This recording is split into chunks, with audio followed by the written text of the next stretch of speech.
আসসালামু আলাইকুম everyone, welcome back to my channel. আমি কল্পনা জাহান আজকে আবারও একটা রেসিপি নিয়ে হাজির হলাম। সবাইকে সাথে থাকার অনুরোধ রইল। আজকে আমি একটা ভিন্ন স্বাদের পাস্তা রেসিপি করে দেখাবো, আর এই পাস্তা রেসিপিটা খুবই স্পেশাল হতে চলেছে আজকে।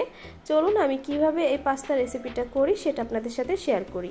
এখানে আমি এক বাটি পাস্তা নিয়ে নিয়েছি। পাস্তাটা এখানে দুই রকমের আছে, এই তো আপনারা দেখতে পাচ্ছেন এখানে দুই রকম আছে। এখন আমি একটা প্যানের ভিতরে 1.5 কাপ মতো পানি দিয়ে পাস্তাগুলো সিদ্ধ বসিয়ে দিচ্ছি। পাস্তাটা এখন একটু নাড়াচাড়া করে আমি ঢাকা দিয়ে 5 মিনিট সিদ্ধ করে নিব।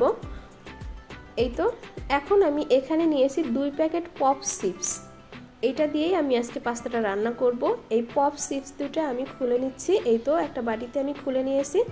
এখন আমি এটা এক সাইড করে রেখে দিচ্ছি। এদিকে আমার পাস্তাটা সিদ্ধ হয়ে গেছে, আমি পাস্তাটা উঠিয়ে নিচ্ছি, উঠিয়ে পানি ঝরিয়ে নিচ্ছি। এরপর এর ভিতরে আমি দিয়ে দিচ্ছি কিছুটা সয়াবিন তেল, যাতে পাস্তাটা একটু গায়ে গায়ে লেগে না থাকে, ছাড়িয়ে থাকবে।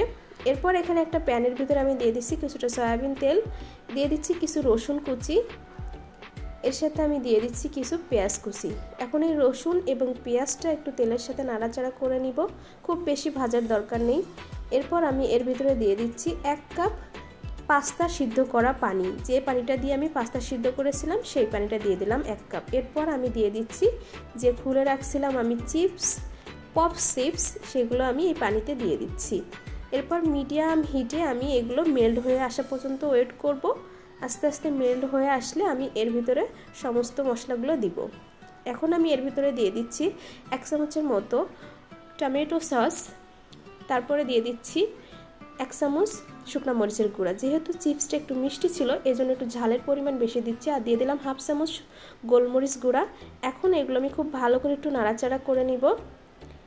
এরপর আমি এর ভিতরে দিয়ে দিচ্ছি 1 চামচের মতো পাস্তা মশলা। এখন আমি এর ভিতরে দিয়ে দিচ্ছি জাল করা 1/2 কাপ লিকুইড দুধ। এখন সমস্ত উপকরণগুলো একটু মিশিয়ে নিব। এরপর আমি এর ভিতরে দিয়ে দিব সিদ্ধ করে রাখা পাস্তা। এখন আমি খুব ভালো করে আলতো করে এইটা মিশিয়ে নিব নাড়াচাড়া করে। এখন 1/2 চামচ লবণ দিয়ে দিচ্ছি। এই তো আমার আর কিছুই এতে দেওয়া লাগবে না। এখন আমি একটু রান্না করে নিব 2 থেকে 3 মিনিটের মতো। এই পাস্তাটা যে খেতে কত মজা হয় আপনাদের বলে বোঝানো যাবে না, রেস্টুরেন্টের স্টাইলকেও হার মানাবে। এই তো রেডি হয়ে গেছে দারুণ স্বাদের পাস্তা রেসিপি।